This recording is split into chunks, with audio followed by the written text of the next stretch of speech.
Porque você vai trabalhar overgoals, back, favorito, se para tudo isso acontecer é necessário finalização.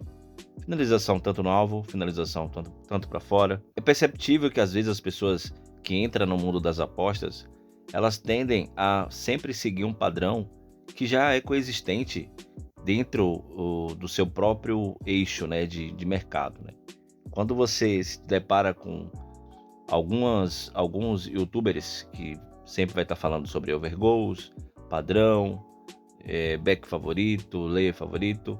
Nada contra, evidentemente, a esse tipo de entrada, a esse tipo de cenário, porque é um normal, né? Mas a gente tem outros eixos mais complexos, mas porém mais inteligente em trabalhar a nossa probabilidade, né? A expectativa e realidade que acontece numa partida, né? Então nessa sexta-feira a gente vai ter Inter de Milão, primeiro colocado, contra o Pisa, 19º colocado, o último praticamente aí da classificação, quase o último, né? Da zona de rebaixamento. O esperado para esse jogo da Inter de Milão, com certeza, se a gente for analisar os últimos jogos entre eles, a gente vai ter aqui algumas comparatividades totalmente diferentes, onde um time joga e o outro se defende, né? A Inter de Milão com Lautaro Martins na frente ali, o maior finalizador, um dos maiores finalizadores da Inter, né? Esse tipo de jogo é para você entrar com uma quantidade de finalização. Até no primeiro tempo dá para você trabalhar pelo menos 6 finalizações. Acredito que até mais vai acontecer, mas para a gente não esticar muito essa corda, 6 finalizações para a Inter, né? Mas de contexto geral, esse tipo de cenário, onde um time joga e o outro se defende, é mais propício você trabalhar num contexto geral, né? Se a gente for olhar aqui o último jogo entre eles, a Inter de Milão enfrentou o Pisa fora de casa, né? Praticamente controlou o jogo. A gente tem uma base de finalizações de 14 finalizações, sendo que dessas foram 3 no alvo, né?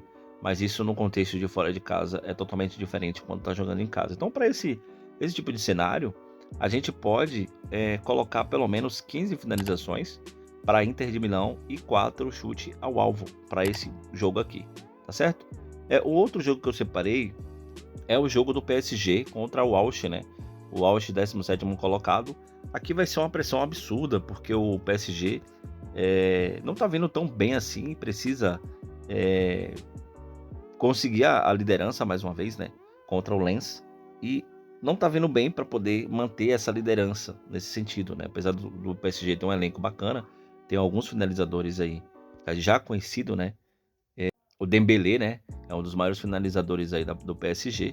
E para essa partida, a gente espera pelo menos uma pressão muito alta do PSG, mesmo jogando fora de casa, né?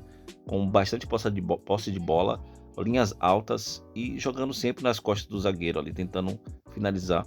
E para essa partida do PSG, nós vamos de 14 finalizações e 4 chutes ao alvo, beleza? Para não esticar tanta corda, acredito até que faça mais, mas para a gente não ficar muito no critério do final do segundo tempo, ali esperando uma ou duas finalizações, 14 já é o suficiente, beleza? Então essas foram a análise desses dois jogos.